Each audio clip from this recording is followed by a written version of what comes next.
Hello dear aspirants, welcome to the एक्जिया IAS academy. तो चलिए देखते हैं कौन से इम्पोर्टेंट न्यूज़ आर्टिकल हैं जो रेलेवेंट रहेंगे एग्ज़ाम पर्सपेक्टिव से। एडमिशन ओपन है एक्जिया आईएएस एकेडमी में। आप हमारे फाउंडेशनल कोर्स से जुड़ सकते हैं।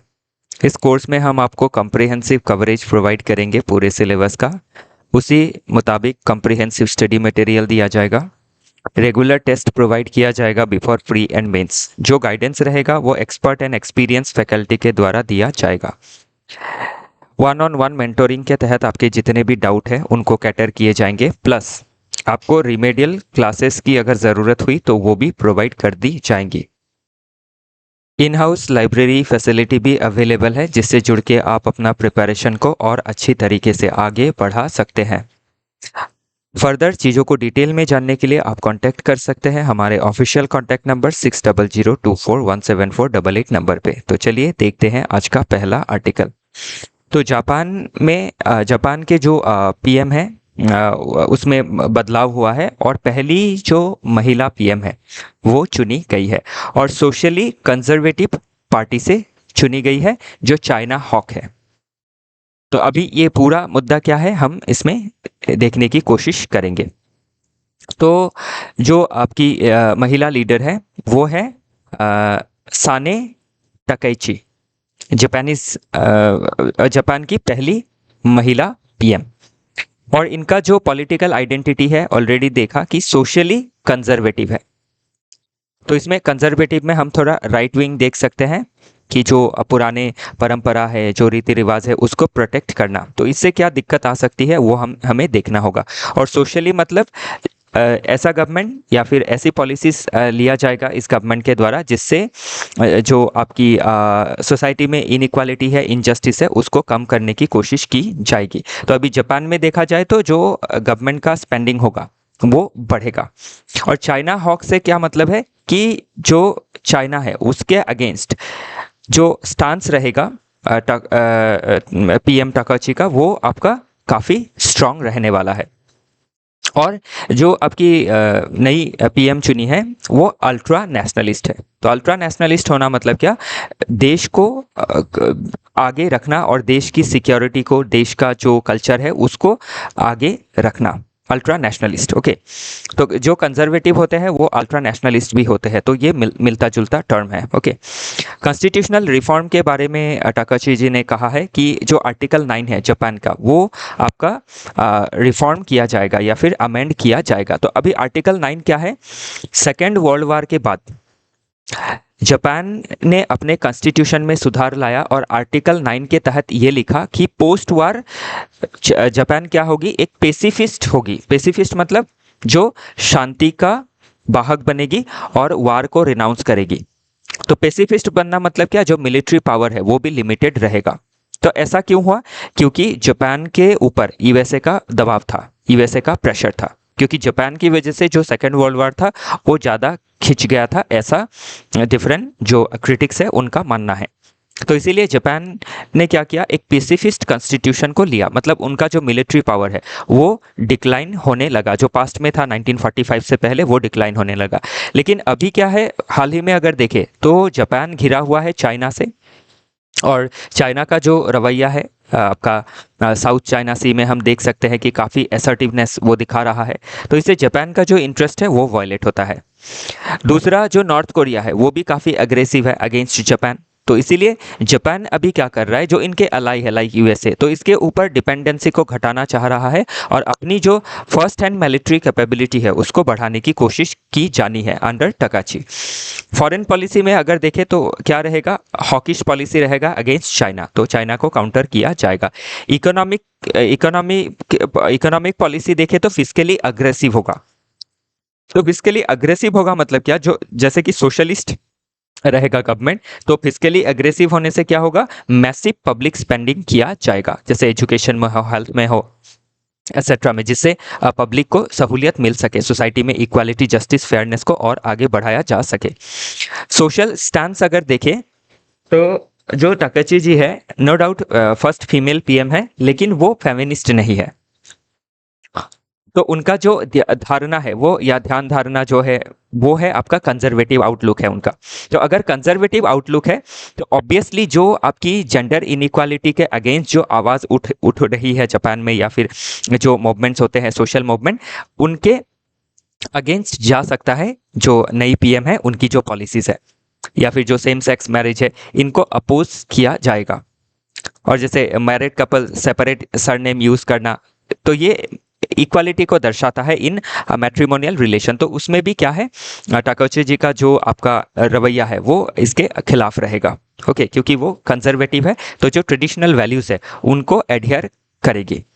नेक्स्ट है हिस्टोरिकल रिविजनिज्म। तो हिस्टोरिकल रिविजनिज्म में क्या है, तो जापान का जो हिस्ट्री रहा है, जो हिस्ट्री को जो कंट्रोवर्शियल हिस्ट्री है, तो वैसे चीज़ों का रिवीजन हो सकता है अंडर टाकाची जी। तो इसमें ये देखा गया कि जो टाकाची जी है वो फ्रीक्वेंटली आपकी जो एक श्राइन है, आपका इशाकुनी श्राइन, तो इसमें विजिट करती रहती है, जिसमें आपका जो वार क्रिमिनल्स है, जो आपके कन्विक्ट हुए थे for different sort of war crimes, तो उनका मेमोरियल है, तो उसमें विजिट करती रहती है और टाइम टू टाइम ट्रिब्यूट पे करती रहती है, जिसका जो क्या करता है दूसरे देशों को प्रोवोक करता है, क्योंकि उन देशों का नुकसान हुआ था इससे। जब 1945 का जो वार हुआ था, उसका जो मेमोरियल है, उसमें जो भी मतलब आपके जो दिग्गज सोल्जर रहे हैं जिन्होंने ये आपका वार क्रिमिनल किया था, ओके, तो वो चीज़ इसमें हम देख सकते हैं कि टाकाची जी जो है वो रिवाइज करना चाह रही है अपने पुराने पॉलिसी को, ओके, या फिर अपने पुराने हिस्ट्री को। नेक्स्ट, पेसिफिस्ट कॉन्स्टिट्यूशन क्या है, 1947 के बाद जो चेंजेस आया after second world war, primarily USA के प्रेशर में, तो आर्टिकल 9 इंक्लूड किया गया, और इससे जापान पेसिफिस्ट हो गया कि अपना फोर्स नहीं रहेगा, मिनिमम फोर्स रहेगा जो आपकी सिक्योरिटी जो है वो मेंटेन रखेगी। तो आपका जो the lost decade and economic stagnation, तो जो इकोनॉमिक स्टेग्नेशन आप एक बबल ब्रास्ट हुआ था अर्ली 1990s में, तो लॉन्ग टर्म जापान एक स्टेग्नेशन में था, तो उसके बाद शिंजो आबे आए, उन्होंने इकोनॉमी को आगे बढ़ाया। तो होपफुली अभी जो टाकाची जी है वो भी इकोनॉमी को आगे बढ़ाने की कोशिश करेगी। अभी आपको लग सकता है कि जापान की इकोनॉमी को क्या हुआ, मतलब जापान अपने हिसाब से अगर देखें, हमारे कंपैरिजन में नहीं, जापान के कंपैरिजन में, ओके। फिर राइज ऑफ मॉडर्न नेशनलिज्म, तो नेशनलिज्म का भी क्या है, अभी राइज होता हुआ दिख रहा है। तो नेशनलिज्म क्या कहता है, अ सेंस ऑफ जो लव फॉर द नेशन, तो वो आपका क्या है, जब और ज़्यादा बढ़ता है तो उससे क्या होता है, देश अपने मिलिट्री को और स्ट्रांग करती है, क्योंकि साइड के जो देश है वो उसका भी नेशनलिज्म बढ़ेगा। लाइक चाइना है, ज़्यादा असर्टिव होगा, नॉर्थ कोरिया ज़्यादा असर्टिव होगा, तो इससे इनसिक्योरिटी फील करेगा जापान। तो जो नई पीएम है होपफुली वो क्या करेगी, आपकी ये चीज़ों को रिफॉर्म करेगी, मतलब मिलिट्री का पावर जो है बढ़ाएगी। पेसिफिस्ट से वो क्या करेगी, वॉर के लिए प्रिपेयर रहेगी, अगर इन फ्यूचर कोई डोमिनेट करना चाहता है तो उसको जवाब दिया जा सके। तो ये सभी चीज़ें हमें उनके बारे में ओवरऑल देखनी ज़रूरी रहेंगी। नेक्स्ट चैलेंज अगर देखें तो एक कॉन्स्टिट्यूशनल हर्डल रह सकता है, क्योंकि आर्टिकल जो 9 है उसको आपका रिफॉर्म करने के लिए, अमेंड करने के लिए जो डाइट है, तो जापान का जो पार्लियामेंट है उसको डाइट कहा जाता है। तो ध्यान रखिएगा, ऐसे शब्द जो है प्रीलिम्स में स्पेशली स्टेट पीसीएस में पूछे जाते हैं कि जापान का पार्लियामेंट को क्या कहा जाता है, या फिर आपके जो और आप डिफरेंट एग्जाम देते हैं, लाइक जापान की करेंसी को येन कहा जाता है। ये सभी छोटे छोटे इंफॉर्मेशंस आपको ऑब्जेक्टिवली पूछे जा सकते हैं डिफरेंट अदर एग्जामिनेशन में। तो कॉन्स्टिट्यूशनल एक हर्डल आएगा, क्योंकि जापान का जो पार्लियामेंट है उसमें 2/3 का स्पेशल मेजोरिटी चाहिएगा, बोथ हाउसेस, क्योंकि जो डाइट है वो डबल हाउस है, 2 हाउस वाला आपका पार्लियामेंट है, जैसे इंडिया में है लोकसभा राज्यसभा। वैसे इकोनॉमिक रिस्क अगर देखें तो जो आपका नई पीएम है वो अगर आपका ज़्यादा बोरोइंग करती है सोशल स्पेंडिंग के लिए, पब्लिक स्पेंडिंग के लिए, तो उससे क्या है, एक सोवरेन डेट क्राइसिस फेस कर सकती है जापान आने वाले समय पे, या फिर येन का जो वैल्यू है वो शार्पली डिक्लाइन हो सकता है, या फिर इन्फ्लेशन बढ़ सकता है, क्योंकि गवर्नमेंट ज़्यादा अगर पब्लिक स्पेंडिंग करेगी तो गवर्नमेंट जो लोगों के हाथ में ज़्यादा पैसे आएंगे या फिर बचत होगी, तो उससे लोग ज़्यादा खर्च करना चाहेंगे, और जो प्रोडक्शन है वो तो आपका क्विक नहीं बढ़ेगा, तो उससे इन्फ्लेशन हो सकता है। और एक रीजनल डिस्टेबलाइजेशन आ सकता है, क्योंकि इधर चाइना असर्टिव है, नॉर्थ कोरिया असर्टिव है, फिर जापान भी असर्टिव हो गया, तो पीस का जो माहौल है वो नहीं रहेगा। फिर एक सोशल बैकलैश जो है वो फेस कर सकती है नई जो पीएम है वो, क्योंकि नई पीएम का जो वैल्यूज़ है वो कंजर्वेटिव है, जो पॉलिसीज रहेगा वो कंजर्वेटिव रहेगा, वो ड्रास्टिक चेंज नहीं मांगेगी सोसाइटी में, लाइक LGBTQ का राइट्स इनको अपोज करेगी। होपफुली ऐसा चीज़ें हम होप कर सकते हैं, क्योंकि उनका जो ओरिएंटेशन है वो वैसा है।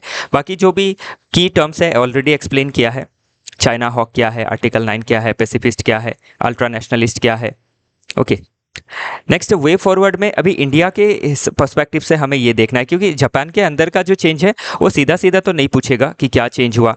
उसको अगर पूछा भी गया कि क्या चेंज हुआ तो उसका इम्प्लीकेशन पूछेगा ऑन इंडियाज फॉरेन पॉलिसी। तो इसीलिए अभी जापान का जो असर्टिवनेस है वो इंडिया के लिए अच्छा ही है, क्योंकि क्वाड क्या होगा और स्ट्रांग होगा, और क्वाड के जरिए हम क्या कर सकेंगे, चाइना को बैलेंस कर सकेंगे अगर जापान असर्टिव होता है तो। बाकी इंडिया को ये भी ध्यान रखना है कि जो पॉलिसीज़ है, क्योंकि जब एक गवर्नमेंट ऐसा गवर्नमेंट बनती है जो नेशनलिस्ट है, तो वो बाकी जो अच्छे देश है जिनके साथ रिलेशन अच्छा है उनके साथ भी रिलेशन बुरा हो जाता है। फॉर एग्जांपल डोनाल्ड ट्रंप को ले सकते हैं, क्योंकि वो भी डोनाल्ड ट्रंप का जो पॉलिसीज़ है वो भी जैसे मेक अमेरिका ग्रेट अगेन, तो अल्ट्रा नेशनलिस्ट उनकी पॉलिसीज़ देखी जाती है। और जापान के लिए देखें तो इंडिया एक अच्छा एलाई है, तो ये मतलब होप किया जा सकता है कि जापान के तरफ से रेसिप्रोकेट किया जाएगा इंडिया का जो रिलेशन या फिर जो हमने अपना हाथ आगे बढ़ाया है उसके लिए, क्योंकि जो आउटगोइंग पीएम है उसके साथ उनके साथ जो रिसेंटली काफ़ी डील हुई है, तो होपफुली वो सभी चीज़ें आगे रहेंगी। तो इसमें सब होपफुली ही होगा, क्योंकि पता नहीं अब क्या पॉलिसी लेने वाले हैं, तो हम बस होप कर सकते हैं कि कुछ अच्छा होगा या कुछ बुरा होगा। नेक्स्ट है इंडियाज़ अर्बन गवर्नेंस क्राइसिस। तो जिस तरीके से हमें पंचायती राज इंस्टीट्यूशन को पढ़ना होता है, और पंचायती राज इंस्टीट्यूशन जो 73rd अमेंडमेंट के बाद कॉन्स्टिट्यूशनल स्टेटस मिला, तो उसके ऊपर एग्जामिनेशन में यूपीएससी में हो या फिर डिफरेंट स्टेट पीसीएस में लगातार क्वेश्चन बनते रहता है किसी ना किसी तरीके से।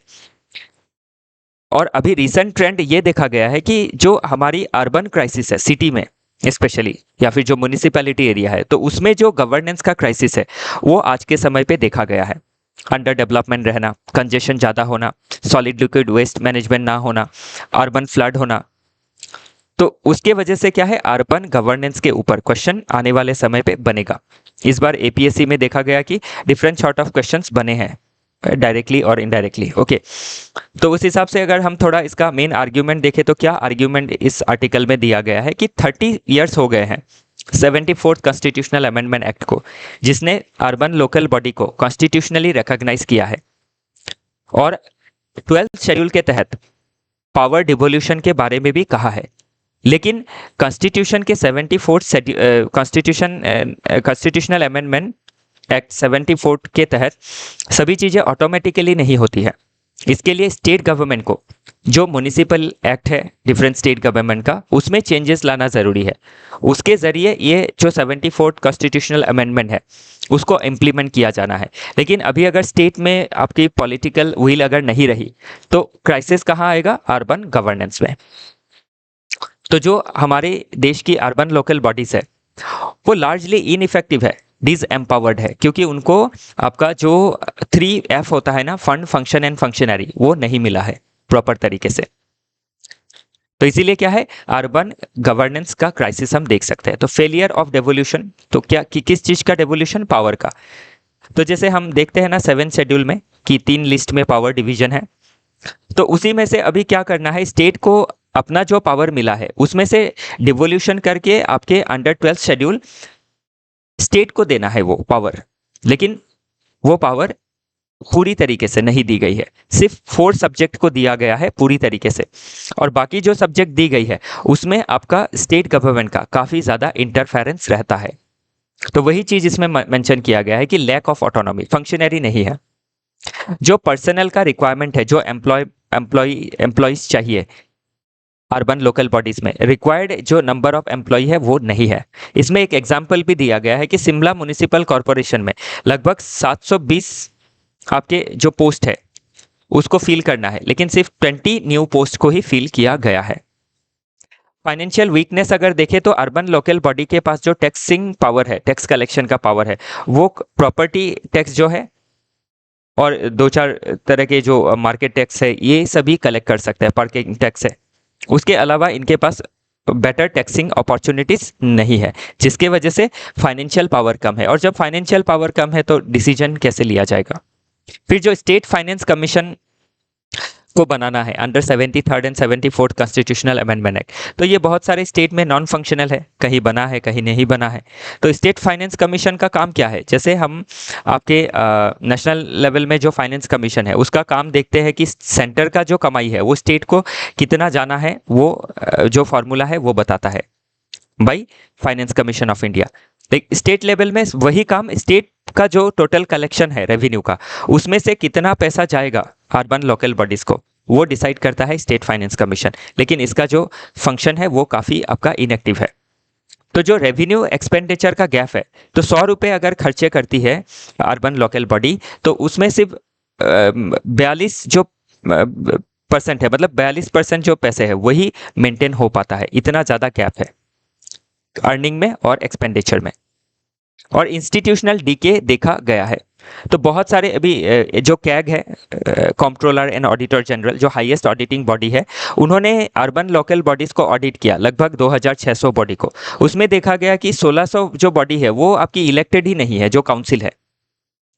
फिर जो डिस्ट्रिक्ट प्लानिंग कमेटी बनना है अंडर आपके 73rd and 4th constitutional amendment act, तो वो ऑलमोस्ट नॉन फंक्शनल रहता है। तो डिस्ट्रिक्ट प्लानिंग कमेटी का काम क्या है कि जो रूरल प्लान है, अर्बन प्लान है, उसको लगा के एक मास्टर प्लान बनाए फॉर होलिस्टिक डेवलपमेंट।